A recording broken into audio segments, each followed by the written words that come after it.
भारतात श्रीमंत होणं खरंच शक्य आहे का? आज आपण एका अशा व्यक्तीच्या प्रवासातून आणि अनुभवातून शिकणार आहोत, जे आज तब्बल 5,000 कोटी रुपयांची संपत्ती मॅनेज करतात. आणि गंमत म्हणजे त्यांची सुरुवात शून्यातून नाही, तर चक्क मोठ्या कर्जातून झाली होती. चला, त्यांची संपत्ती बनवण्याचे सिक्रेट्स काय आहेत ते अगदी सोप्या भाषेत समजून घेऊया. फिरोज अझीज यांचा प्रवास खरंच अविश्वसनीय आहे. जरा विचार करा, MBA पूर्ण झालं तेव्हा कुटुंबावर 2 कोटी रुपयांचं कर्ज होतं. तरीही लाँग टर्म ग्रोथसाठी त्यांनी आपल्या आधीच्या पगारापेक्षा 10 पट कमी पगाराची नोकरी धरली. आणि याचा परिणाम काय झाला माहितीये? वयाच्या अवघ्या 29व्या वर्षी ते वर्षाला 50 लाख रुपये कमवत होते.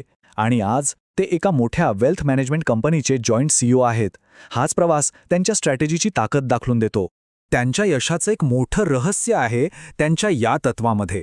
त्यांचं म्हणणं असं आहे की तुम्हाला जितका पगार मिळतोय ना, त्यापेक्षा कितीतरी जास्त किमतीचं काम करा. म्हणजे जर कंपनी तुम्हाला 50,000 देत असेल तर तुम्ही 2 लाखांचं काम करून दाखवा. फरक आपोआप दिसेल. याच विचारसरणीमुळे ते रात्री उशिरापर्यंत ऑफिसमध्ये थांबून काम करायचे आणि त्यामुळेच त्यांची प्रगती इतक्या झपाट्याने झाली. आणि हीच विचारसरणी आपल्याला त्यांच्या एका मोठ्या निर्णयातून दिसते, तो म्हणजे घर खरेदीचा निर्णय. आपल्यापैकी अनेकांसाठी हे आयुष्यातलं सगळ्यात मोठं ध्येय असतं, पण यावर त्यांचा दृष्टिकोन खूपच वेगळा आणि अनपेक्षित आहे. मोठ्या भारतीय शहरांमध्ये स्वतःचं घर हे आपल्या सगळ्यांचं स्वप्न असतं. पण इथे एक मोठा प्रश्न उभा राहतो. आजच्या काळात हा एक स्मार्ट आर्थिक निर्णय आहे की एक सापळा? विशेषतः अशा वेळी जेव्हा घरांच्या किमती आपल्या पगारापेक्षा खूप जास्त वेगाने वाढल्या आहेत. तर मग मार्ग काय आहेत? इथे आपल्याला 2 स्पष्ट मार्ग दिसतात. पहिला मार्ग आहे घर खरेदी करण्याचा. यात मोठं होम लोन घेतलं जातं आणि अनेक जण कर्जाच्या सापळ्यात अडकतात, ज्यामुळे इतर आर्थिक ध्येय मागे पडतात. आणि दुसरा मार्ग आहे भाड्याने राहायचं आणि वाचवलेले पैसे हुशारीने गुंतवायचे. यामुळे संपत्ती खूप जास्त वेगाने वाढते. आणि हा काही फक्त सिद्धांत नाहीये, हे त्यांनी स्वतः करून दाखवलंय. ते सांगतात की अगदी गेल्या महिन्यापर्यंत ते स्वतः भाड्याच्या घरात राहत होते. जर त्यांनी 7 वर्षापूर्वी घर विकत घेतलं असतं तर त्यांना फक्त पाऊण मजला मिळाला असता. पण तेच पैसे गुंतवल्यामुळे आज त्यांनी त्याच बिल्डिंगमध्ये तब्बल 4 मजले विकत घेतले आहेत. हा आहे खरा फरक. बरं, घर नाही घ्यायचं तर मग पैसे टाकायचे कुठे? बरोबर. त्यासाठीच ही गुंतवणुकीची सोपी पण अत्यंत प्रभावी ब्लूप्रिंट पाहूया. आता इथे एक खूप महत्त्वाची गोष्ट समजून घ्या. Risk adjusted return. कोणत्याही गुंतवणुकीचं खरं माप हे फक्त परतावा नाहीये. याचा सरळ अर्थ असा आहे की कमीत कमी जोखीम घेऊन जास्तीत जास्त परतावा कुठे मिळतोय हे बघणं महत्त्वाचं आहे.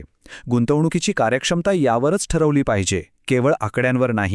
तर मग याच सिद्धांतानुसार आपल्यासारख्या सामान्य गुंतवणूकदारांसाठी एक विनिंग कॉम्बिनेशन काय आहे? 2 गोष्टी. पहिलं, इक्विटी म्युच्युअल फंड. हे लाँग टर्ममध्ये संपत्ती वाढवण्यासाठी अत्यंत आवश्यक आहेत. आणि दुसरं, गोल्ड ETF, म्हणजे सोन्यात गुंतवणूक करण्याचा एक सोपा मार्ग, जे तुमच्या पोर्टफोलिओला बाजारातल्या चढउतारांपासून वाचवतात आणि स्थिरता देतात. संपत्ती बनवणं म्हणजे फक्त काय करायचं हे नाही, तर काय नाही करायचं हे समजणं पण महत्त्वाचं आहे. त्यामुळे काही गोष्टींपासून लांब राहिलेलं बरं. जसं की क्रिप्टो, ज्यात खूप जास्त अनिश्चितता आहे. भारतातील रीट्स म्हणजे रिअल इस्टेटमधील गुंतवणूक, जी फारशी कार्यक्षम नाही. आणि हो, तरुण गुंतवणूकदारांसाठी लाँग टर्म FD किंवा बॉन्ड्स, कारण त्यांचा परतावा खूप कमी आणि टॅक्सच्या दृष्टीने अकार्यक्षम असतो. आणि डेट इन्स्ट्रुमेंट्सबद्दल त्यांचं मत तर अगदी स्पष्ट आहे. ते म्हणतात, दीर्घ मुदतीच्या पैशांसाठी कर्ज हे धूम्रपानासारखे आहे. म्हणजे जसं धूम्रपान आरोग्यासाठी अत्यंत घातक आहे, तसंच 10 वर्षांपेक्षा जास्त काळासाठी FD किंवा बॉन्ड्समध्ये पैसे ठेवणं हे संपत्ती निर्मितीसाठी घातक आहे. ठीक आहे, इक्विटी म्युच्युअल फंड तर कळलं, पण बाजारात तर हजारो फंड्स आहेत. मग योग्य फंड निवडायचा कसा? चला, त्यासाठी एक अतिशय सोपी फ्रेमवर्क पाहूया.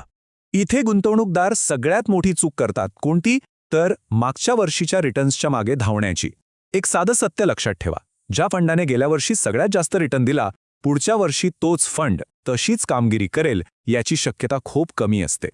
बघा होतं काय, अनेक गुंतवणूकदार नकळतपणे मागच्या वर्षीच्या टॉप परफॉर्मरकडे आकर्षित होतात. जसं की इथे दिसणारा फंड X, ज्याने तब्बल 45% परतावा दिलाय. साहजिकच अनेकांना वाटेल की अरे वा, हाच तर आहे बेस्ट फंड. पण गंमत पुढे. स्टॅटिस्टिक्स दाखवतात की यात एक निगेटिव्ह संबंध आहे. म्हणजे गेल्या वर्षीचा विजेता अनेकदा पुढच्या वर्षी मागे पडतो. त्यामुळे सगळ्यात महत्त्वाचा धडा हा आहे की नुकत्याच मिळालेल्या सर्वाधिक परताव्याच्या मागे धावू नका. तर मग योग्य पद्धत काय आहे? पोर्टफोलिओ कसा बनवायचा? तर यासाठी एक सोपा क्रम आहे. सुरुवातीला एक फ्लेक्सिकॅप फंड घ्या जो बाजाराप्रमाणे लवचिक असतो. मग जसं शक्य होईल तसा एक मल्टीकॅप फंड जोडा जो मोठ्या छोट्या सगळ्या कंपन्यांमध्ये गुंतवणूक करतो. त्यानंतर एक लार्ज कॅप फंड जो फक्त मोठ्या आणि स्थिर कंपन्यांवर लक्ष केंद्रित करतो. आणि शेवटी एक मिड कॅप फंड जो जास्त वाढीची संधी देतो. तर या सगळ्या स्ट्रॅटेजीचा शेवटचा आणि सर्वात महत्त्वाचा टप्पा काय? तो म्हणजे आर्थिक स्वातंत्र्य. पाहूया हे प्रत्यक्षात कसं शक्य होतं. भारतात जर सामान्य चुका टाळल्या आणि एका शिस्तबद्ध रणनीतीचं पालन केलं तर एका चांगल्या म्युच्युअल फंड पोर्टफोलिओमधून वर्षाला 15 ते 16% चक्रवाढ दराने वाढ मिळवणं हे लाँग टर्ममध्ये नक्कीच शक्य आहे. म्हणजे या सगळ्याचा अर्थ काय? सोपा आहे. आर्थिक स्वातंत्र्य हे नशिबाचा खेळ नाहीये. त्यासाठी फक्त 2 गोष्टी लागतात: शिस्त आणि मोठ्या चुका टाळण्याची समज.